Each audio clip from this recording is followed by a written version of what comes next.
What is good, y'all? It is me again. And today we have another episode of my little podcast that I think I'm going to call the 21st Century Composer, the podcast. And I think that's what we're going to go with. And today it's just going to be me. I'm going to talk into this microphone and look at this camera as if you are there. Okay. That is the plan for tonight. And when I say tonight, I mean literally. It is 5 past midnight. So, yeah, we're in for a treat because it's going to be how long I can actually sustain what I'm saying. I'm going to take my water and we're going to go on ahead and jump right into it. So, first off, I want to say that this was supposed to be a words. This was supposed to be a kind of like an interview with my boy Esmod from Memphis, Tennessee. Which, by the way, if you haven't heard of him, you need to. This guy is really good. He does a lot of soul, neo soul, kind of a fusion with hip hop, and I mean this stuff is so good.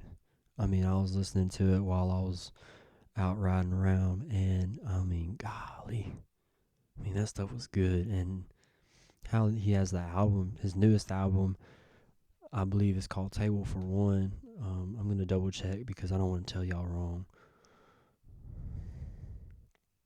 Let me look.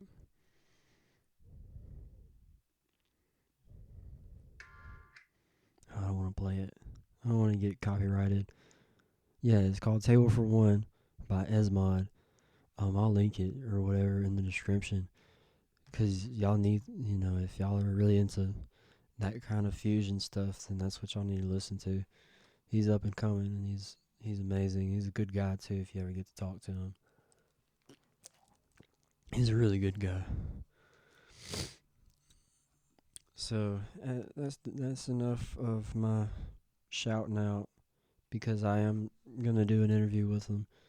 I've it might not officially be set in stone, but we have talked about it and just a little bit, just kind of mentioning, hey, I got this podcast. You want to talk some music? And he was like, I'm down.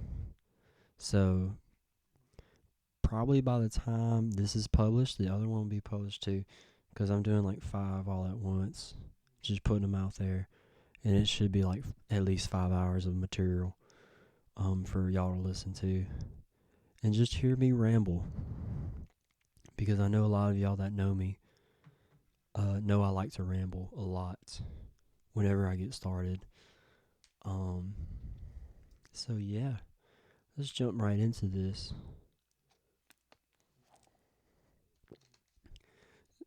The main topic I want to talk about is emptiness. And I know this is supposed to be a lighthearted music podcast or whatever, but I want this to be something that anybody from any kind of walk of life, whether you're a musician or whether you're like an electrician or whether you're just a normal person, whatever normal person means to you, like I want everybody to be able to come here and just be able to relate, which I am going to talk about music, my career, other people's careers. There's a long list of people that I have in mind that I want to talk to on here, and I want to pick their brains about what makes them them, as not only their profession, who they are in their profession. I want to know what makes them them. I want to know what makes them an individual, what sets them apart from everybody else. So we're going to do that with Esmod, and that'll probably be up at the same time this is up. So when you're done watching this, You can go watch that, cause he's pretty cool. He's a really cool dude. But like I was saying, right? Because y'all know I like to ramble. I think. I mean, what does it mean to be empty? And I feel like that could mean so many things. That can mean like emotionally, where like you don't, I guess you're numb, which I've felt that before. Or that can be mentally, where you just are kind of flatline mentally. And like I said, that kind of falls on with being numb.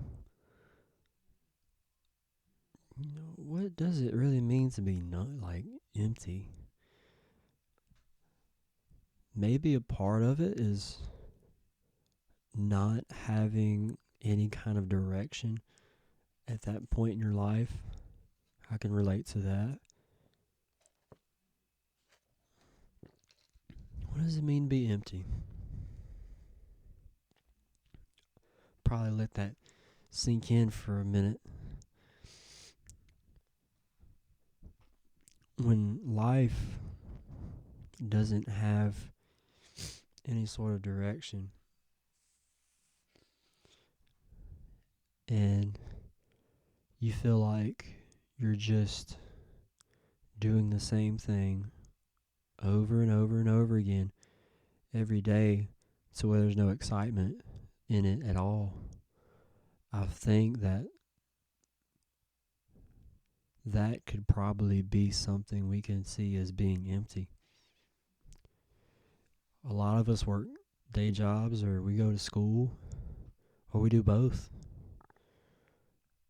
I'm fortunate enough to just go to school and then come home and work at home with music and getting that squared away. There's a lot of friends that I have that don't have that fortunate opportunity. They have to work. They're in a position where they absolutely have to work. And that's just something that, that's just how it rolls. If there's no excitement in it, like if they don't look forward to going to work, then there might be some kind of sense of emptiness. There's no excitement. Maybe they got family problems as well. Maybe they have just something going on top of feeling empty, and on top of feeling stressed, and on top of feeling just down.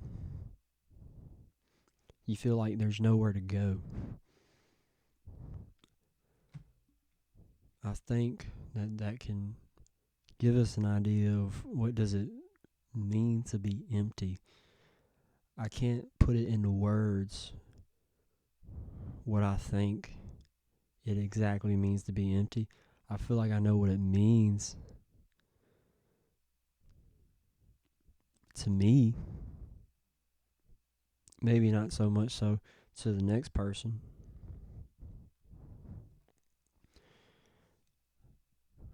And that leads us to another question. Well, why do we get empty?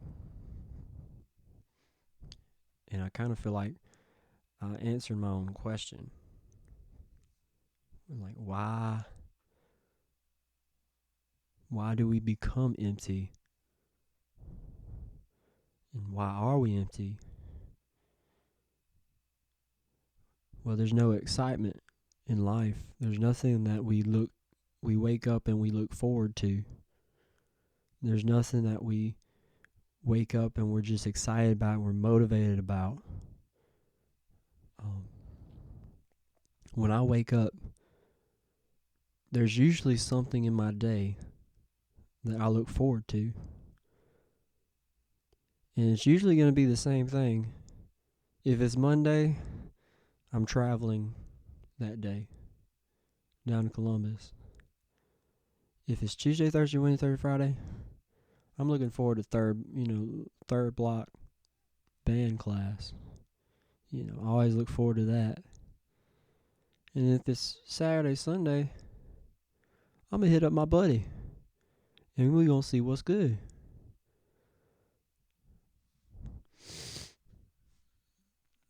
So,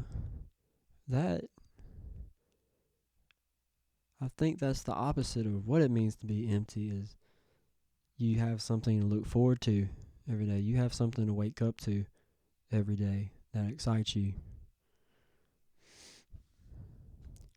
So, when we're talking about these people that don't have anything exciting to look forward to, and they have family problems, or they have, work problems, school problems, etc., etc.,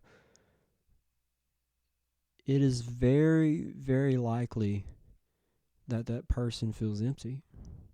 Now, I can't speak for other people, but if we're looking at the circumstances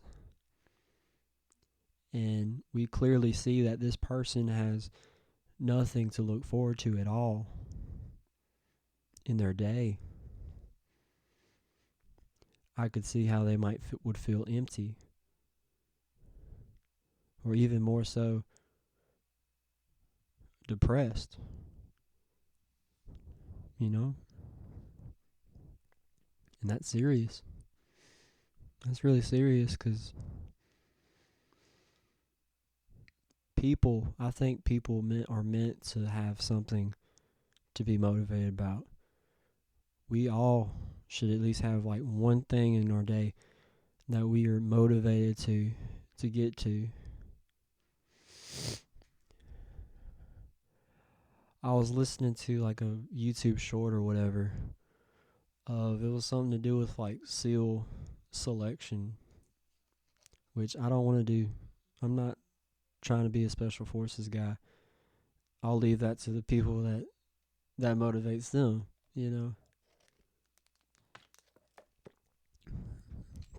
Combat arms, I'll leave that to people that are motivated to do that.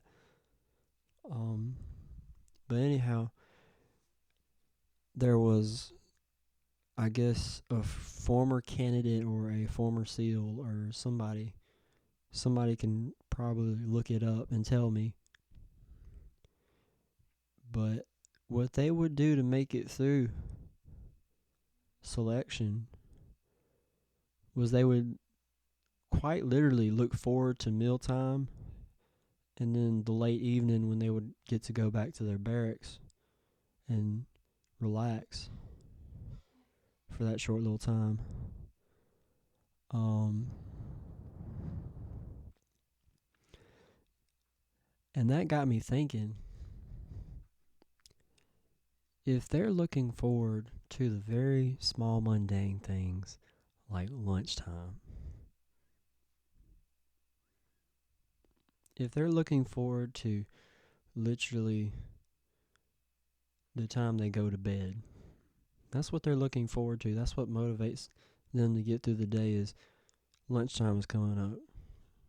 Barracks time is coming up. If that can get them through SEAL selection, which is known to be one of the hardest, if not the hardest, special forces selection in the entire DoD, then we as normal people can apply that to us to go, okay, I know it's kind of sucking right now. I don't like the fact that all I do is go to school and then go to work and then go to bed. And then on top of that, I got issues with my parents or with my siblings or with anybody. Learn how to look forward to the smaller things. Look forward to that car ride where you can literally just sit there and put on music and enjoy yourself for a little bit. Look forward for that 8 hours of sleep that you're going to try to get at the end of the day. Try to look forward to the things that, even though are mundane, you can make them enjoyable. And that just goes to show we have a lot of control over what goes on up here. We have a lot of control over that.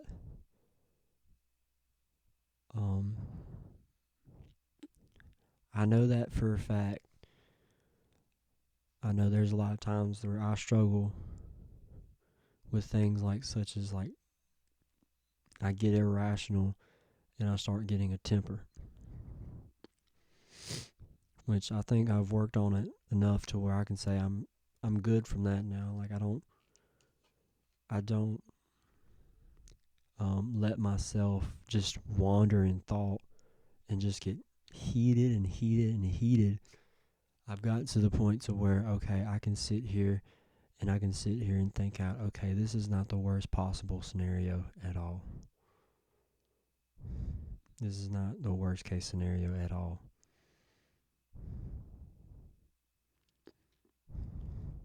It could be worse.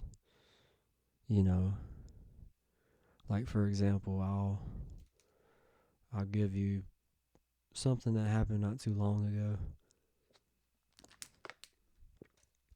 My car got stuck in our yard. The tread on my tires is absolutely gone. I mean, it is gone. I have to get the tires changed out eventually. We're working on it. But, anyway.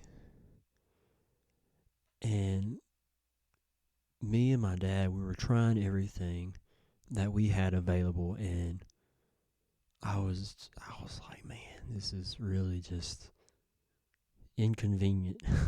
That's one way to put it. I didn't say that verbatim, but I said something along the lines of this is very inconvenient. And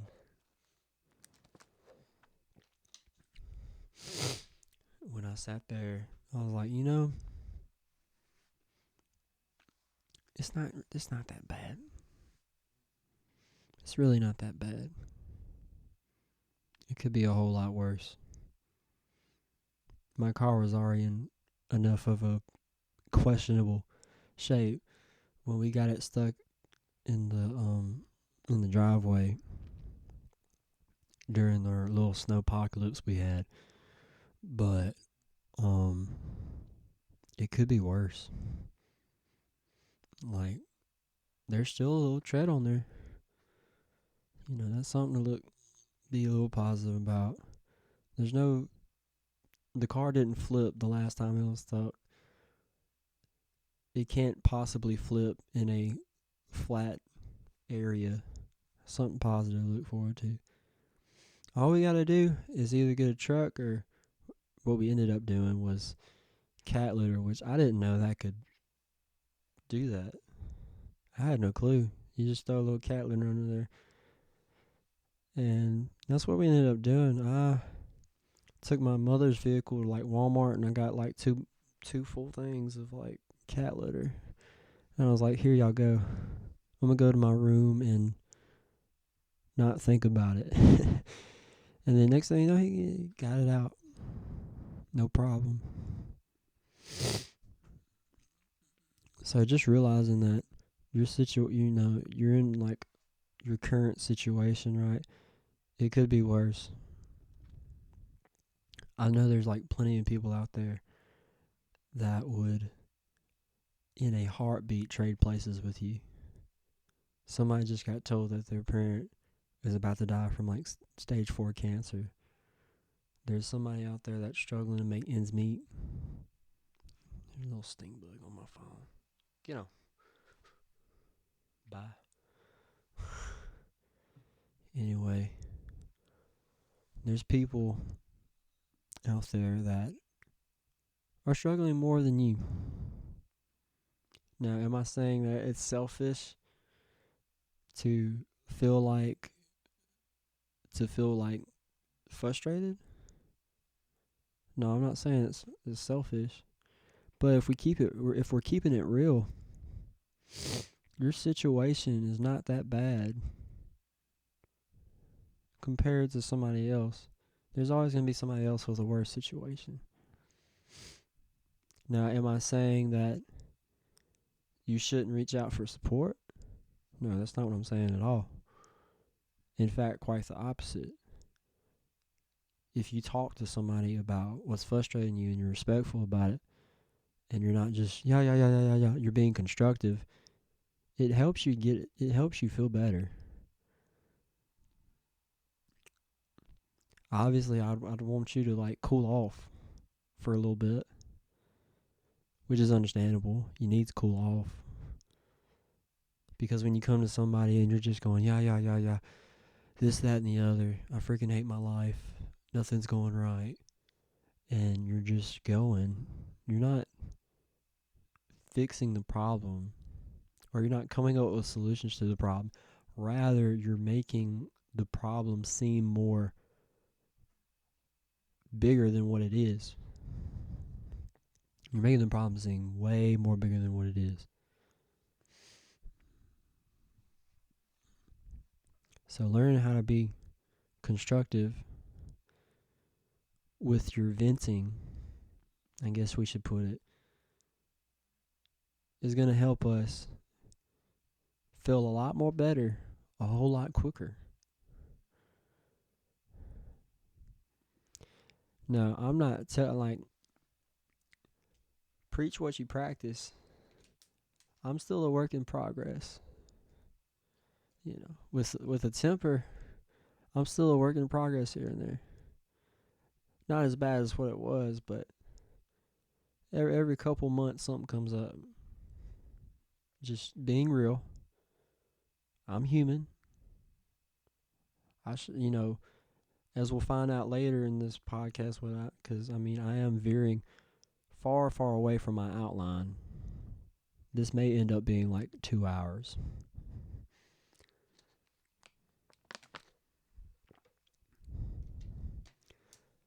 It's all about the work.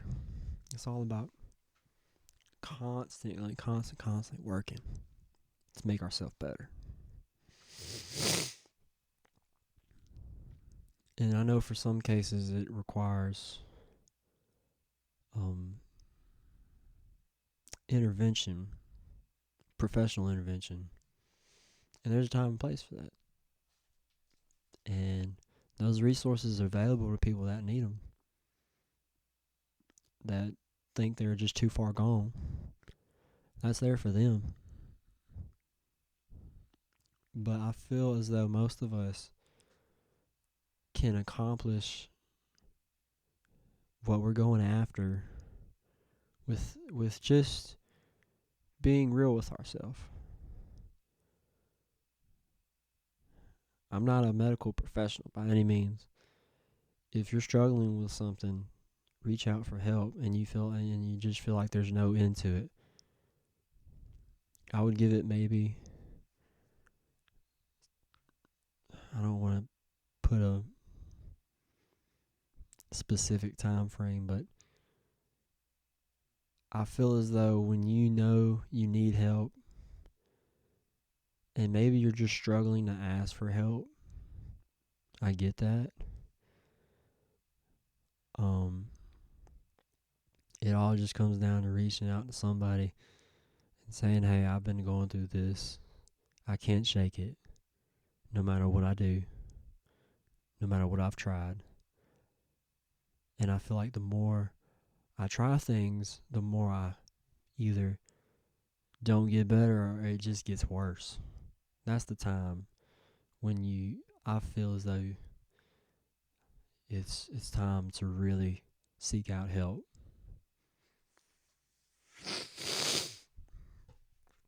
How does that correlate to being empty?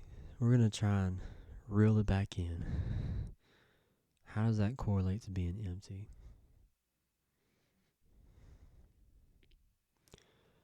Well, we can put it this way. When you have internalized the idea that all your life's purpose is to do this same repeated thing over and over and over again. And it becomes internalized so much that it affects your performance at work or school, and it affects how you genuinely look at yourself. And heaven forbid it gets to the point to where you want to take matters into your own hands, then it is time to get help. I totally believe in the resources that people have. People try to reach out. I believe in those resources.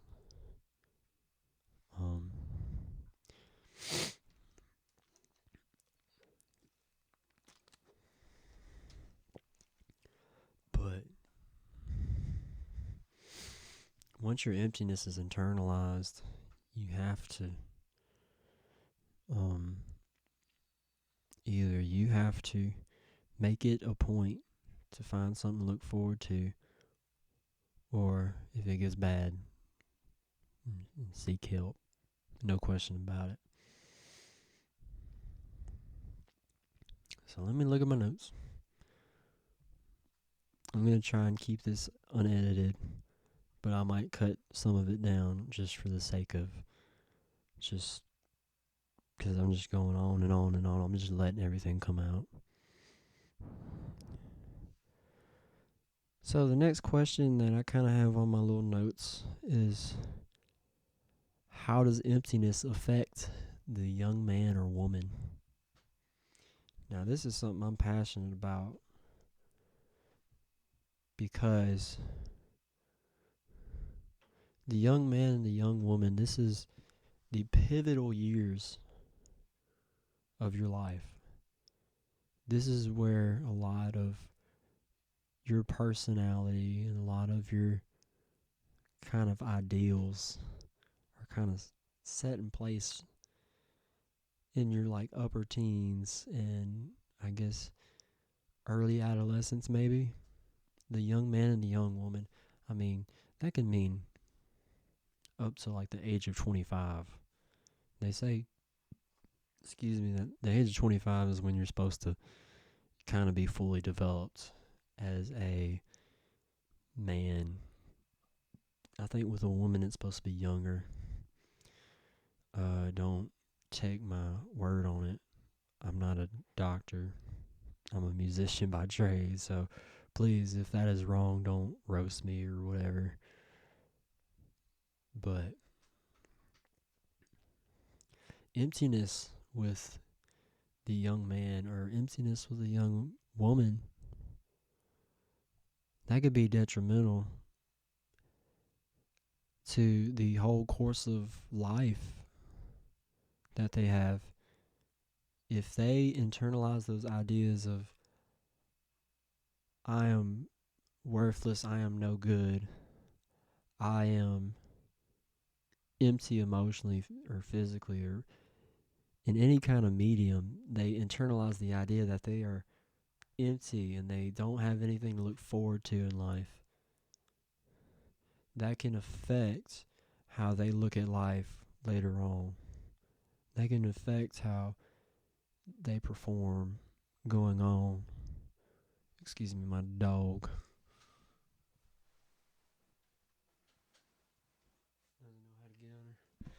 She doesn't know how to get herself from under the covers and she started overheating something.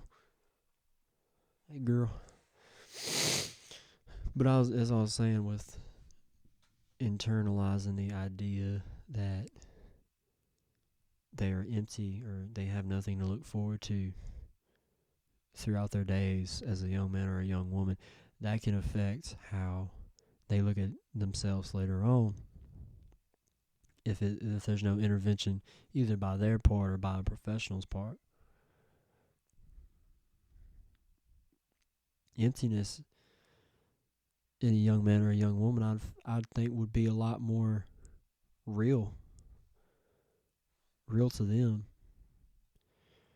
when you're an adolescent and you have all these hormones running through your body, and once again, I'm not a health professional or anything like that, but I would imagine you have all these hormones and running through your body, and you kind of don't know what's going on. And emotionally, you start feeling these things.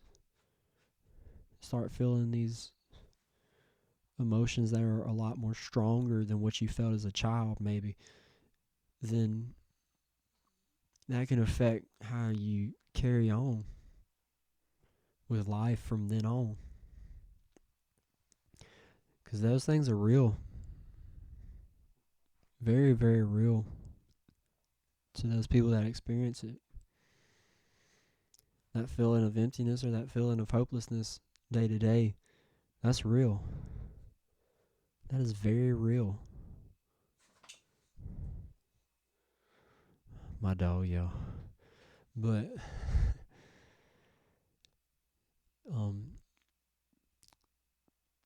and when it's real like that, they don't know what to do, they don't know what to say, they don't know how to handle it. Most of the time. In a proper way. Most of them turn to other things to try and fulfill that perceived void in their mind or in their body. And that is a good point I want to touch on, is filling that void that they think they have. Right. So, there's a lot of things I can talk about from experience. And there's a lot of things that adolescents try to take part in to fill that void. One of them simply being like drugs. Not over-the-counter drugs. I'm talking about club drugs or marijuana or cocaine, you name it. Some of them turn to that, or Xanax or whatever. They turn to that now. I've never had any experience with drugs like that, so I can't speak on it.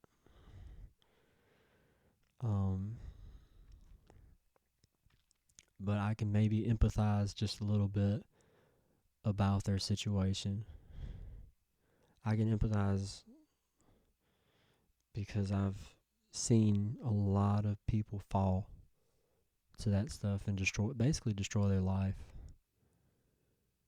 And another thing is sex.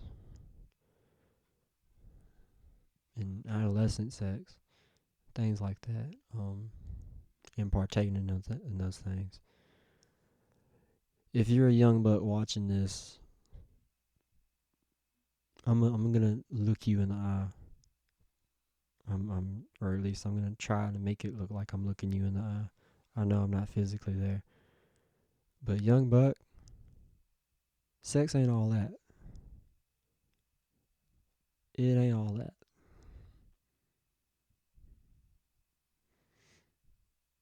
You feel good in the moment, and I can say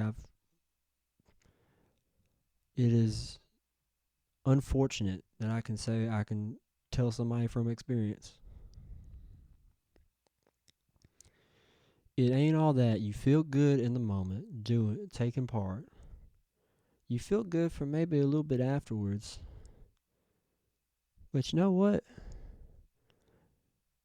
It comes right back. That emptiness comes right back.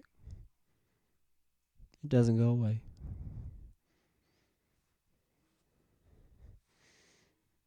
It does not go away. I can tell you that from experience, unfortunately. It does not go away. You look at a lot of the male role models in our society. You look at a lot of the, I'm not going to point out names or name out specific celebrities from the past and present, but this glorification of sex, it ain't all that. It ain't all like hooking up for a one-time deal and then just going on about life like, well, that felt good for a little bit. But I mean, it doesn't do anything besides feel good in the moment. Stink bug's still messing with me. It feel good in the moment, sure, but it ain't all that. It ain't all that.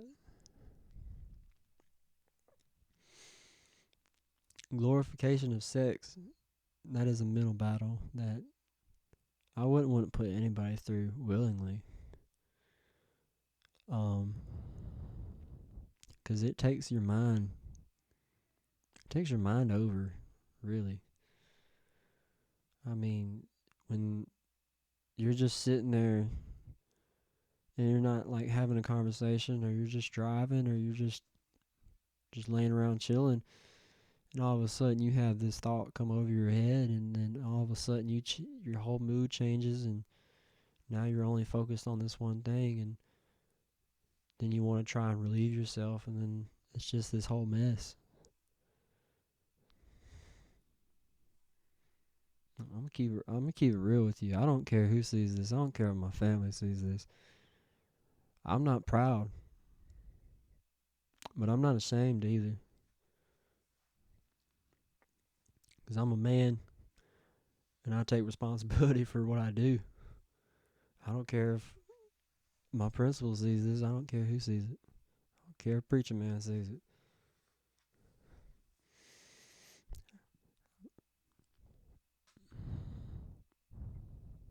You live and you learn, so you can teach other people, and hopefully they don't make the same mistakes as you. I was stubborn growing up, real stubborn growing up. And one thing I want to touch on with Esmond about is a common theme in his music was, or at least the theme that stood out to me, was the fatherlessness, and the story he had to tell about that in his life, and I could really relate to it, except for the fact that my father did eventually come back around. Eventually, it took a long time, but that left me to. This is a whole decade. It was just me and my mother for a little bit, and since the main focus is like emptiness, the feeling that a young man gets when his father's not there to help him navigate things that other guys have the privilege of having their father around. My friends were working on trucks and stuff like that, because I went to a country school or whatever. Most of my buddies were working on cars and vehicles, and they knew how to do all that crap, and that's what they grew up around. And I lived in the same kind of area, but my dad wasn't there. Showed me how to work on vehicles. Showed me how to fix stuff around the house. I had to figure that stuff out by myself. And not having your father around to let you know, hey, everything's going to be okay. I got your back. And then I know a lot of us don't look forward to it, but a father's discipline is different from a mother's discipline. Like, greatly. By a great amount. A father and a mother. With a father, you know what's up. With a mother, I had to have other men in my life step in and kind of put their foot down in place of where my father would be.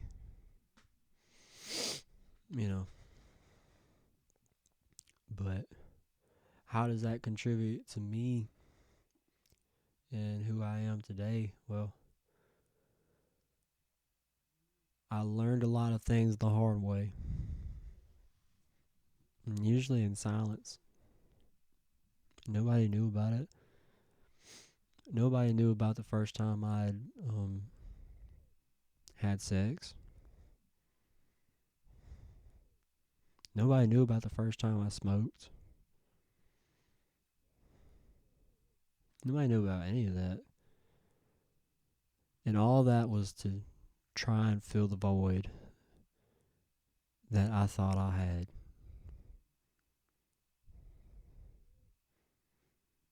That's real. It was real to me. There's only like the two things that I can say I've never touched, which is alcohol and drugs. Alcohol scares the mess out of me. Alcohol, it does scare the mess out of me. And then drugs, I can't even touch drugs now because the federal government said it's a big no-no. So I was like, yes, sir. We ain't gonna worry about that. And I don't regret it. I don't imagine feeling high would be anything worthwhile either. And then drinking, I would rather find somebody high than drunk, but I would rather be neither. So let me look at my notes because I just rambled for like 20 minutes. Where did I set my phone? I can't even see it.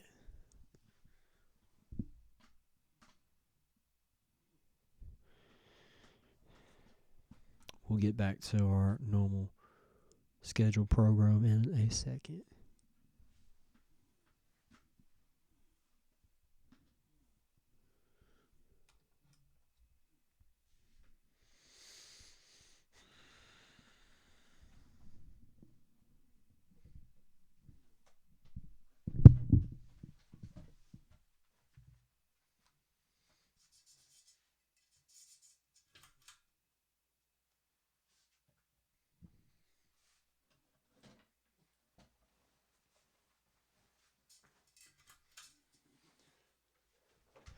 We found it. Apparently my music's still going. A lot of these I've touched on. So, I guess looking at my phone, which I've got all my little notes on for like what I want to talk about, and I kind of just ramble on from there and just flow. That's literally what I'm doing. And we're going to call it a podcast. Okay. And another one of those things we try to use to fill up voids, and I'm surprised I didn't touch on it naturally, was money. They say money does not buy happiness. I would say that's true to some extent. As long as you don't let money control you, I feel like you'd be good. And then I know I've experienced drama surrounding money, and it is not fun. It is not fun. I hated dealing with it. Drama and money, I hate it. I absolutely hate it. And you sit there and you go on, and golly. It's like, leave me alone. Leave me alone, please. But yeah, that's what, you can look at money. There's a lot of things like food, like just small mundane things like food that you can use to try and fill the void and of your perceived emptiness. And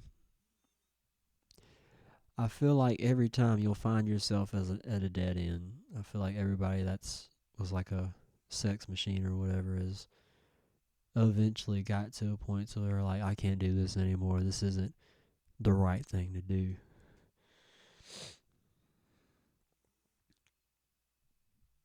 So, how do we get out of emptiness?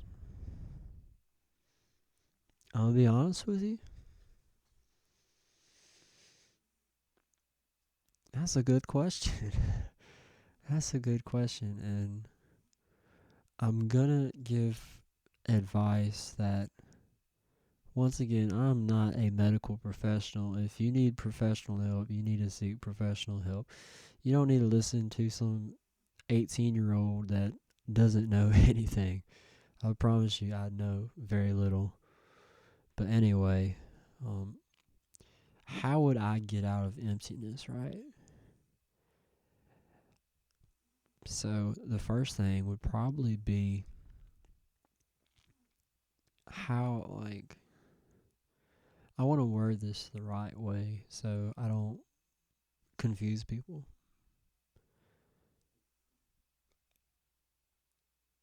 Find something in your day that you can wake up and look forward to. Whether that's you see a particular family member sometime that day, or maybe there's a alone time that you get in that day. Find a way to look forward to it. Find a way to look forward. Excuse me, words. Find a way to look forward to something in your day, in your week, in your month, in your year. Find something to look forward to. Another thing to try and fix emptiness is try to stop the things that you are doing to fill that void. Sex, money, drugs,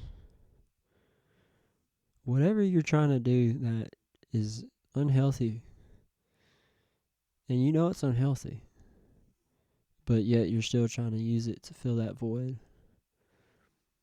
It's time to let it go. When you'll know. I feel as though a lot of people will come to a point where, okay, I need to stop. I need to stop this. And from then on, just learning how to be more loving to yourself and other people. Cut yourself some slack. You're here for a reason. Now, I don't try to push stuff on people, but I believe everyone is born for a reason. Technically, I was a mistake. I wasn't supposed to be here. My dad had just gotten back from Iraq, and there's a 10-year gap between me and my brother. And then my sister is like 4 years apart from him. So put two and two together, I'm not supposed to be here. He wasn't expecting to be able to make another child. But here I am. It's my job to make it worthwhile. I know I'm here for a reason. If it's just to tell you, random stranger or person I know, that you're here for a purpose, and you're here to be great, and you're here to make an impact on somebody else in their life, to your testimony, then that's why I'm here. Yes, I write music. And you can say I write it professionally. I make a little money off of it. But at the end of the day, I feel like it means more than just that. I feel like it means it would be a disservice to both myself and y'all if all I talked about was music. Yes, that is something I'm very passionate about. That is something I do basically for work to some extent. But it would be a disservice of me to sit here and be like, all we're going to talk about is music, and that be it. I love music. And it's basically who I am. That's what people know me for.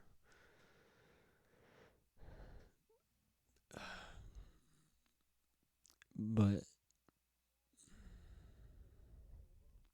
I don't think that's how I just want to be remembered. That guy was really good at music. That's not the only way I want to be remembered. I want to be remembered as somebody that really made an impact on the people he was around, that really mentored people, that really took the time with people. There's a lot of people out there that just want people to take time with them.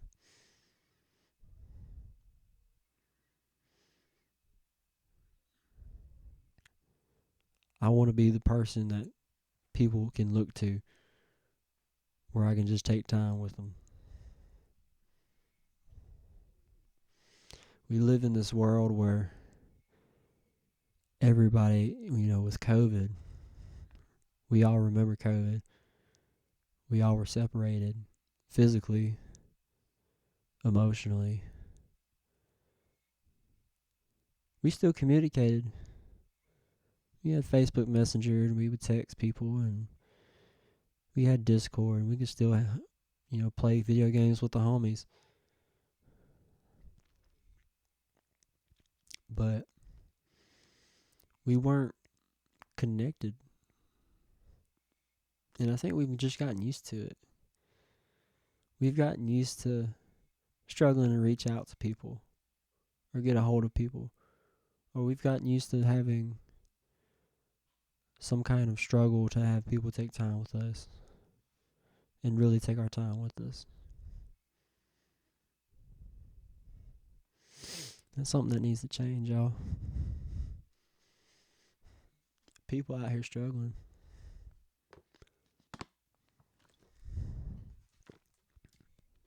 People struggle. We all got flaws. We all got problems.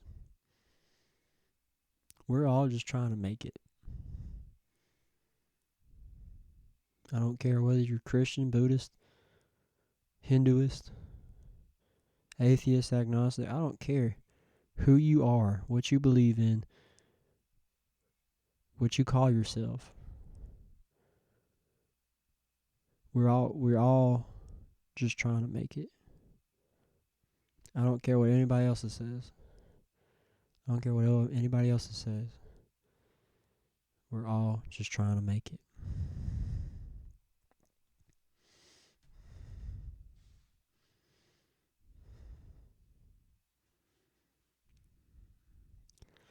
And I'm going to go into some kind of personal experiences with things that have made me feel down and empty. And one of those things is relationships. And I mean, it's kind of funny talking about it because it's usually something I keep private. I'm not going to talk about anything that's happened recently, or I'm going to go to 3 years ago, my sophomore year. And this year taught me a lot. Sophomore year taught me a lot. This was the pivotal moment in my personal life. I didn't look at anything the same anymore after that.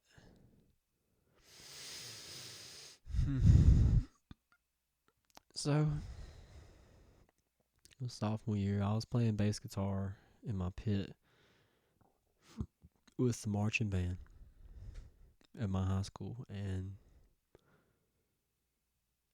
there was this color guard girl that I had been, eyeballing for a long time. I thought she was really pretty. I really liked her. I knew who her name was, but I had never spoken to her. I had like one class with her, and there was one night where I was like, I guess I'm gonna try and make a move. She might not have seen it that way at the time, but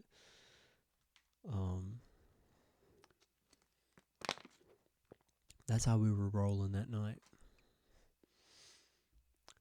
So it was like October.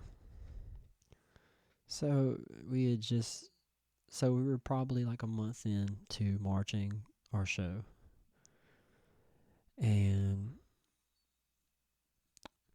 I had made this, earlier that evening, I had made this decision that I was going to take the pick that I was using because it was too cold and I didn't want to use my fingers. So I used his pick.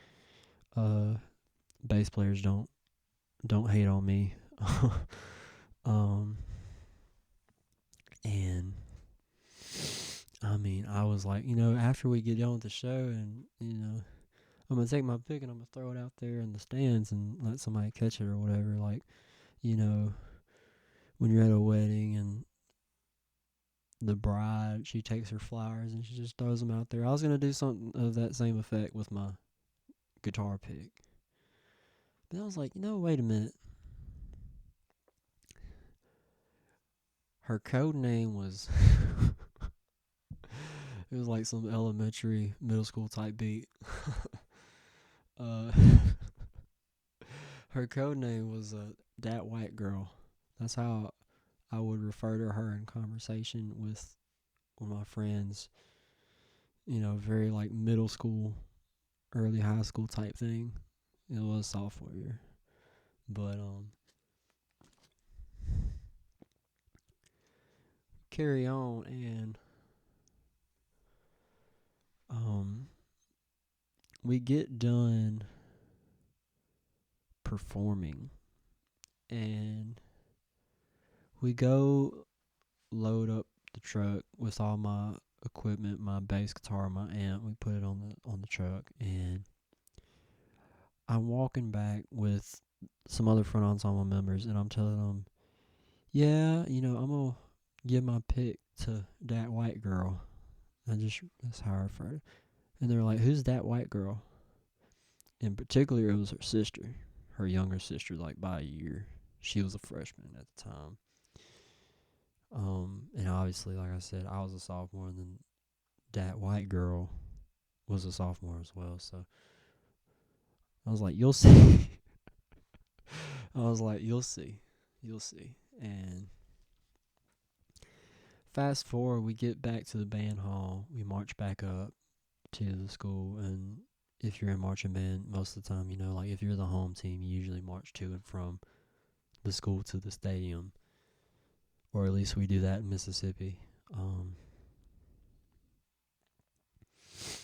We get there, and funnily enough, she had kind of been speaking to me like maybe one sentence here and there.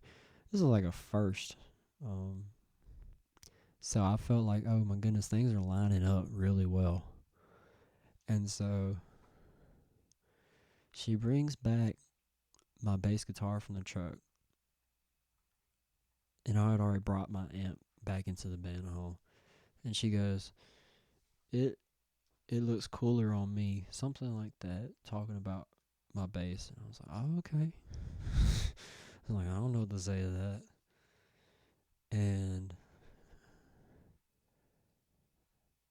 before she goes to sit back down in her chair, I go, hey, I want to give this to you. And it was this guitar pick. It was like blue. And it was like a Fender pick. It was a really nice pick. And she said, oh, really? I was like, yeah, I want you to have it. And she just kind of looks at it. Like, just kind of looking at it. And she just kind of walks back to her seat. And I'm like, oh, man, I just messed up or something. And then band director does his little spiel and dismisses us. And then she walks up to me. She's like, are you for real letting me have this? I was like, yeah. And then she was like, can I give you a hug? And I was like, yeah. Oh yeah, I was living it up in that moment, and she gave me a little side hug, and then apparently her sister in the big background had her mouth dropped down to the floor because she didn't know I was referring to her sister, but it wasn't nothing weird, nothing like that. It's just funny coincidence. And the next day, I think it was either the very next day or the day after that. Um, she finds my snap and adds me, and then she says, "Hey," and then eventually the conversation ended up going on about she wanted to get her little sister guitar lessons. And I was like, that's not what I had in mind. Like, I was trying to holler, but sure. Because I remember the first thing, she texted me, hey, and it's like, oh, hey, aren't you that pretty girl in the guard? And then she was like, oh, I guess. Talking about W Riz right there. It's like, that's creepy, dude. What are you doing? And so, and then we just start talking like all the time and every day. And then fast forward a couple, like, I guess a week or two down the line, I kind of tell her, hey, I kind of like you and stuff like that. And she's like, well, dang, freaking stink bug won't leave me alone. I was like, she's like, well, we can start talking. And see, I didn't know I didn't know what talking was. What is talking? But I was like, well, I've heard of this. So I was like, you know what? Cool. We talking. That's what's up. And so we talked for like maybe a month or two. And then come it was Thanksgiving break, she starts to distance herself. And oh my goodness, I was anxious out of my mind. It was unreal. I was like, there's no way this is happening. I don't know what's going on. And I was anxious, anxious. And so I was like, and I kind of, I don't want to say confronted, but I talked to her about it. And she was like, yeah, I just got family over and it's Thanksgiving and yada, yada, yada. Just not on my phone as much. I was like, okay, cool. Put my mind at ease. And I was good for like a couple days. And then school starts back. She's still distant. Hey, what's going on? She goes, well, I'm kind of focusing on myself a little bit. Yada, yada, yada. Then the next week, I think I literally remember the day. It was December 14th, 2021. It was the day of like our little Christmas parade or whatever. And I worded my question to where, she can't avoid the answer that I'm looking for. Like, are we still talking or what? It's kind of something along those lines. And talk about rip my heart apart. I had never been as heartbroken as I was that day. Like, I literally hit the ground crying in the bathroom when she had sent that text. And I was lying through my teeth. I was like, well, trying to be all honest and understanding, but in reality, I wanted to say so many things. And I didn't text her for a while. And then she had texted me. I was like, hey, you okay? I was like, well, I think I'm doing fine now. we can continue on and stuff like that. And then, you know, the stuff was still bothering me. Like, I could not shake it. Like, it was tearing me apart. And so I let her know. I was like, hey, I don't know what to do. I don't understand why I'm still feeling the way I feel, down in the dumps about what we did, what kind of transpired. And so we went no contact for a little while. And I thought I got to a point to where I was okay. I felt like I was okay. I could finally be comfortable in my skin again. And holy macaroni, I texted her. I was like, hey, can we be friends again? I think I've gotten better. And then to this day, I still don't know, but she had said, well, you had talked crap behind my back. And to this day, I still don't remember what I said or who I said it to, or even if it was ever said at all. But we did eventually work it out. I did apologize, even though I may have not known what I said or who I said it to, but apparently it was just vile enough to where she would just hate my guts, And did I say something? Did I talk mess behind her back while I was trying to get better? Maybe. Maybe not. I genuinely don't remember. But at the end of the day, I had been through so much just mental turmoil at that point that I guess in a sense I had become cold. Very cold, and it affected the way I look at relationships.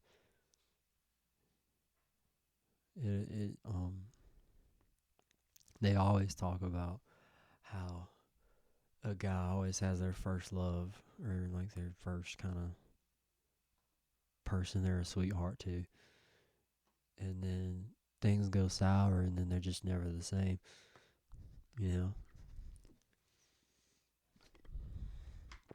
I felt like I had been through that.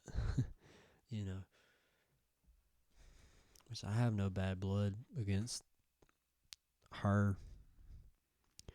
I mean, quite the opposite. I mean, she is extremely talented. I mean, she draws so well and stuff. Like if you're in my little personal circle and you know who it is, you know who it is. And if that person just so happened to be watching this,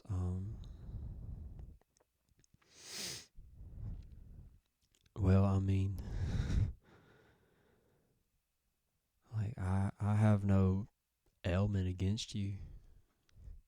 Like, in fact, I'm all for you.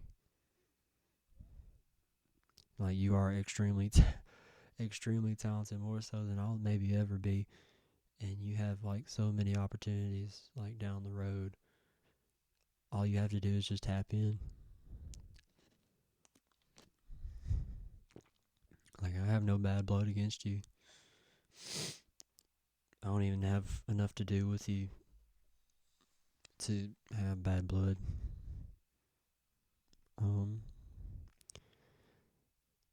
But that leads me kind of to my next point, which is people come in your life and either they're a lesson or they are somebody that's just never going to go. That's kind of how I've always looked at it. It's either a lesson or a blessing. That's kind of shorthand way to think of it.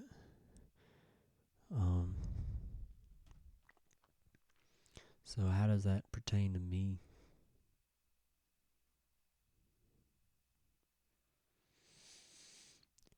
I'm now recently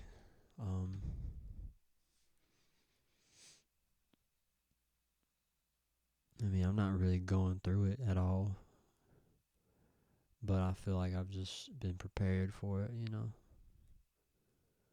Um,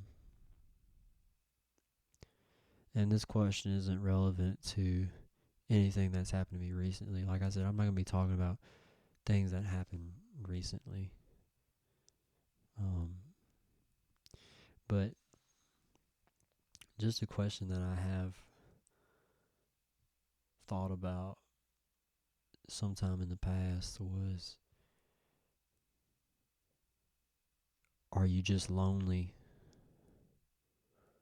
or do you actually like them? And this doesn't pertain to recently, but this is pertaining to people that have come and go throughout sophomore year and junior year. Doesn't pertain to senior year, but do you actually like them, or are you just lonely? Because that goes back to emptiness, right? I'm going to bring it all around. That pertains to emptiness, because are you trying to use a person to fill the void in you? Or are you trying to use a person to fill the void in you? And if the answer is yes, then the very hard truth that I, honest to God, I kind of feel bad saying, you're trying to use that person to fill that void. And maybe not so much in a manipulative way, but kind of is. If you don't actually feel for the person, then what are you doing? Just have them as like a status quo?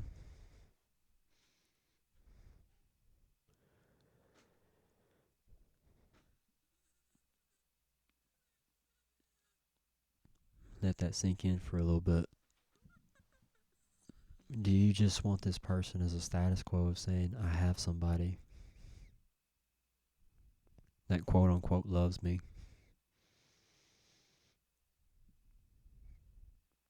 There's no better love than self-love, y'all. If you can't love yourself, you can't expect to love somebody else.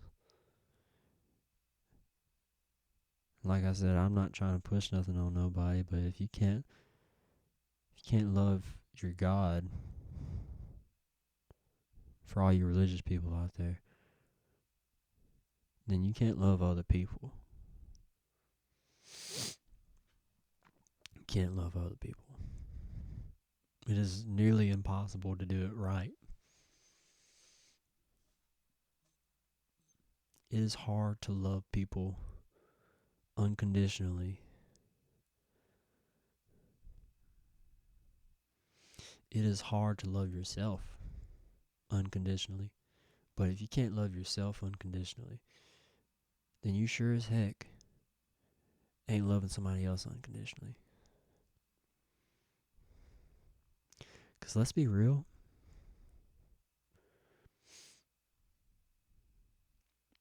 When was the last time that you actually felt like you could be content just by yourself with just you and your thoughts? If you can't be content with you and your thoughts, what are you doing? Trying to have somebody fill that void of what you can't fill yourself.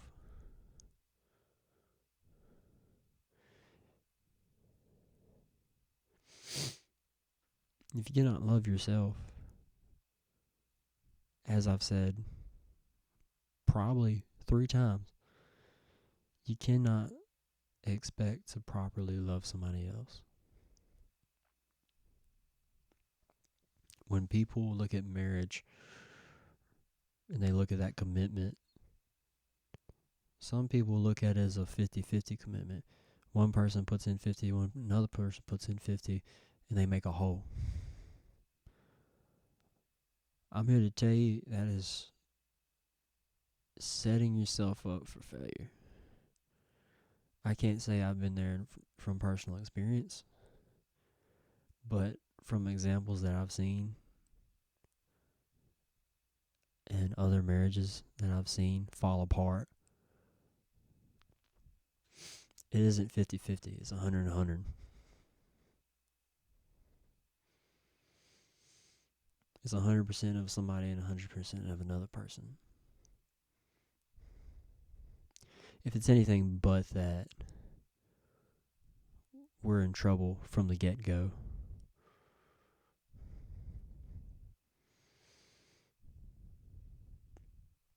I'm gonna let that sink in.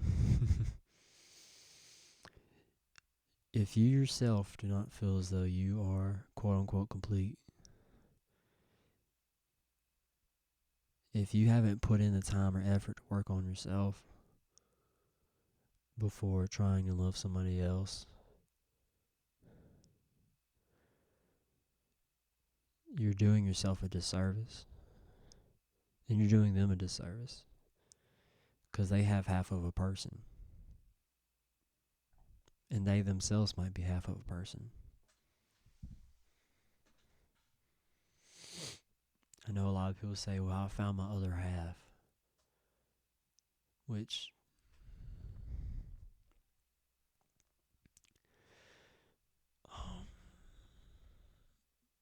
I don't feel as though that is the right call. I know they might be not actually mean like their other half, as in they actually see it as though they are half of a person, they are half of a person, so they come to make one full person. I look at marriage as two complete people coming together and making one.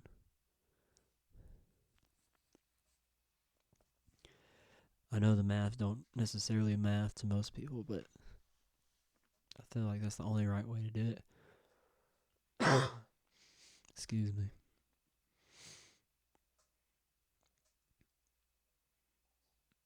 You know, let me look at my notes, because I'm almost winded.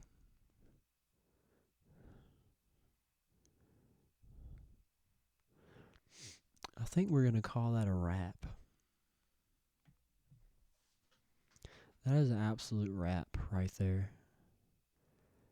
And to everyone that listened to what I had to say, I appreciate you. I hope there's something in here that you can take to heart.